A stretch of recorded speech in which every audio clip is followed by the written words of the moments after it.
Well, I guess the first thing, Officer Jones, we would ask is, what was the impetus to do that Facebook Live? Actually, I was asleep. I was actually resting, and my son came home from work. And he was like, "Ma, did you see this shooting on TV?" I'm like, "What?" And at first I'm thinking, okay, is this, what kind of shooting? And when he showed it to me and I saw it was 2 police officers, I always try to be objective because I am a police officer and I do wear the badge. But then I also have 2 African-American sons, and my brother's African-American. So I'm looking at it, and like I said, I looked at it over and over and over again. And my son wants to go to school in Louisiana. And I'm looking at it, and I became immediately outraged, and I felt like somebody had stabbed me in the chest. And I was so upset about it. I'm like, you know what, enough is enough. And I spoke out. I had no idea this was going to go by. That was not I don't like attention like this. I just spoke out, and I thought it was just going to be my Facebook friends, and usually I don't say too much. I try to stay to myself because I know a lot of people say certain things, and it's an argument. I never wanted it to be an argument. This is just what my heart felt, and I just spoke out. This happened when you made that. This was before you knew about what happened in Minnesota. Yes, right? Yes, sir. How does that now? I imagine it makes the feelings even greater. Yes, sir. Can you tell me a little bit about it? Just looking at that was like, what is happening? I just saw this, and now I'm looking at this, and of course, again, I always try to analyze everything. I looked at it over and over again, and it just broke my heart, and I'm like, come on, y'all, enough is enough. Enough is enough. I'm like, not only as far as police killings and minorities, but also the minorities killing each other. Like I said, I looked at it from both points of views. I've taken guns off 8-year-old children, 13 real guns. I'm not talking about fake guns. I've been in a situation where a female had a knife coming towards me. I could have shot, but I chose to do a little different. Everybody has a different perspective on everything, and I respect anybody that disagrees with me. This was just my perspective. So I'm saying, come on, y'all, we got to bond together. We need to do something. The good officers, a lot of them won't stand up and say anything, but us in the community needs to bond together. I'm telling the juveniles, put these guns down, y'all. Listen, I'll be I'll stand there with you to put them down. I'll stand there. I'll stand in the gap for you. The police department, I'll be that bridge between us, but this has got to stop. This is really what it's tearing me apart. And like I said, I didn't want this media attention. This is not what I did it for. I'm just a heartfelt person. I just think that we need some kind of change. What type of reaction have you gotten from your fellow officers? I can't really speak on it. I've gotten some love from some of them. Like I said, everybody's gonna have their opinion, and I won't speak against their opinion. One thing that we've heard in covering police shootings from the media side is you're not out there. You don't know what the situation is. That's really different with you. You are out there. You are having to deal with very dangerous situations. What kind of credibility do you think that lends you in addressing this matter of police shootings? Like I said, it's my personal opinion, but like I said, when I looked at it from a police standpoint. In my opinion, it's just my opinion, I feel like it could have been handled differently. I'm saying if I've actually been in positions where I'm saying I feel like I would have handled it differently. So that's why I said, look, murdered this man on TV. That's why I said that. I'm not saying that every shooting is wrong. I've never said that. I've never said every police officer, because I work beside some excellent police officers that I know for a fact will take a bullet for anybody. I'm just speaking on the ones that we have an authority. We have the authority to take your freedom from you. That's strong right there in itself. We also have the authority to take your life. That's something I can't give that back to your family. So I'm just saying, if you're a police officer and you're in that position and you have a God complex, or if you don't like a certain race and you're taking it on this, whether it's white, black, Hispanic, whatever, you should not be wearing this uniform. You need to take the uniform off. This is not the job for you. Right. That's all I'm saying. And I'm standing in the gap because I am a police officer, and I feel like I should be able to speak out. Officer, you mentioned your children and, what this has been like for you, coming from a police officer standpoint, but also from an African-American standpoint. What do you tell them now with what you've seen over the last 2 days with these shootings? You know, I try, and even in my community, and I can't speak on it, but I volunteer my time. I go speak to the youth. I tell them, how do you react to a police officer? This is what you do. With my children, I try to educate them. My children aren't even allowed to play guns. But that's because I get to see what other people don't see. So I educate them. Listen, if you're stopped by a police officer, this is how you react. But I try to talk to them. Every police officer isn't bad. I try to educate them so that I don't want my children to live in fear, but I also don't want them to do something that's just completely out of line, where a police officer would have the justification to shoot them, or could say, well, I could justify this. So I try to educate my children. My children are my world. And I look at my son is about to go to college.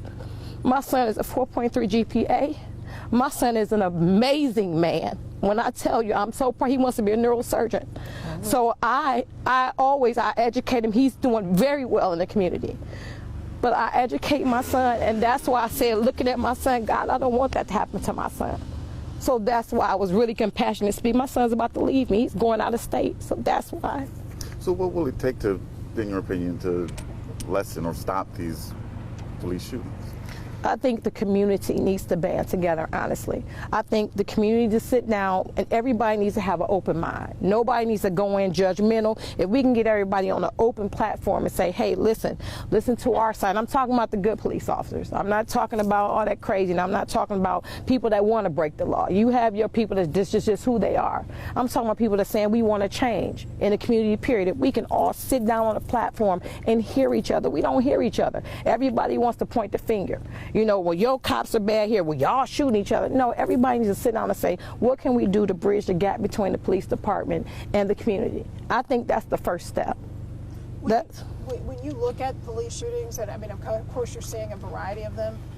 From your perspective, do you think a lot of times they're justified, that they're not? I mean, what is your take on the state of these police shootings that we're seeing? It depends. I look at everything on an individual basis. There are some shootings that they may say, somebody may say it wasn't justified, and I may say, in my opinion, it was. So I don't just group everything in one. I would never do that. That would be an injustice to myself as an officer and as a person, period. I look at it and I see what I see, and then I make an opinion. And I still could be wrong, but this is just my opinion. What did you think about what happened in Louisiana? That hurt me. It's just, Can you tell me what it feels like to have to make that snap decision? Because I know that you've been in situations like that, and what goes through an officer's mind, regardless, I guess, of that, but just that snap decision.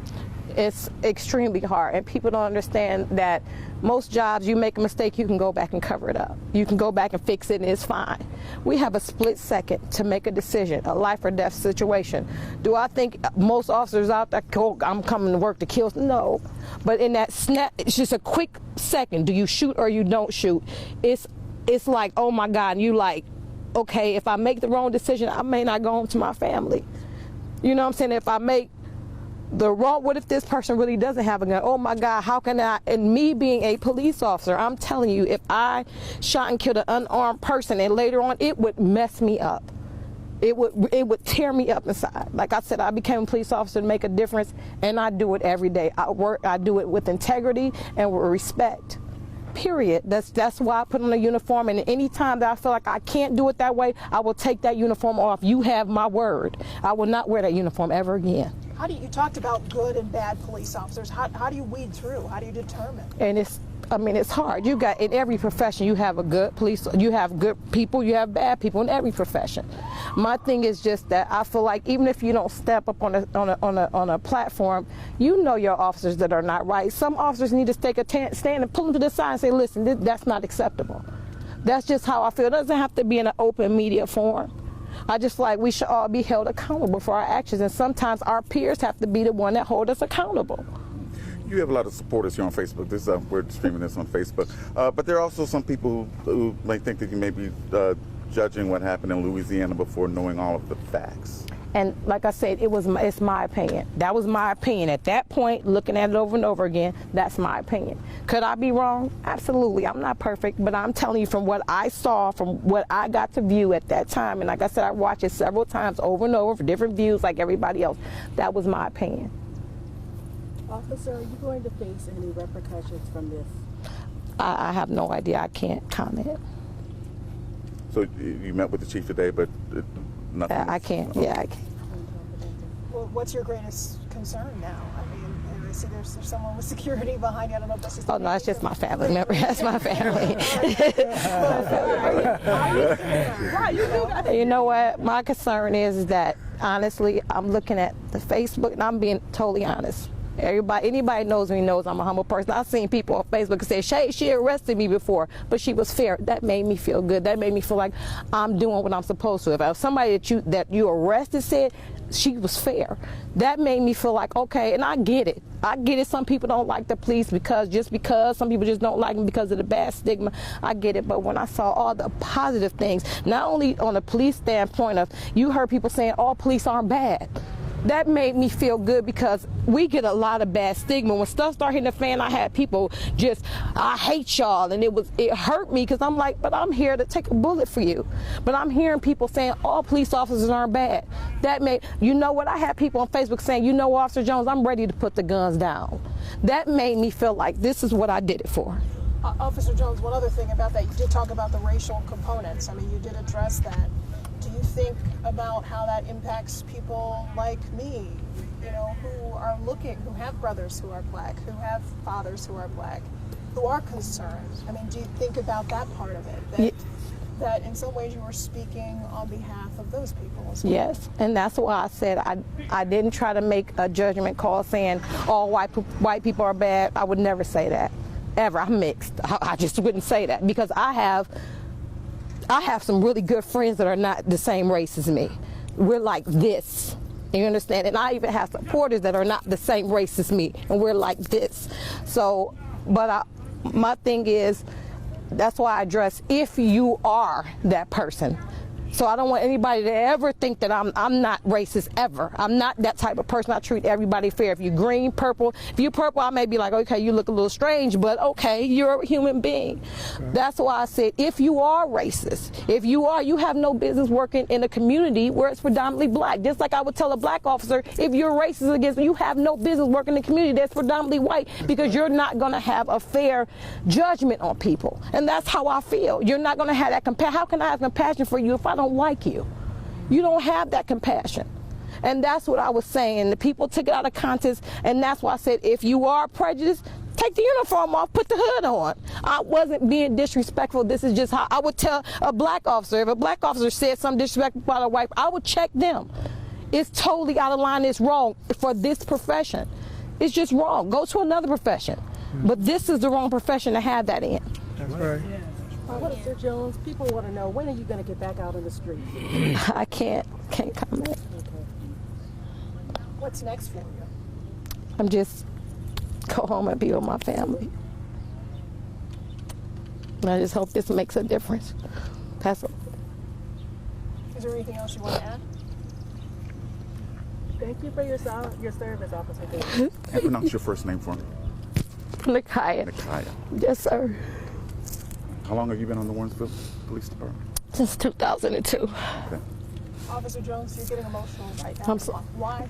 Tell me. It's just been an overwhelming day.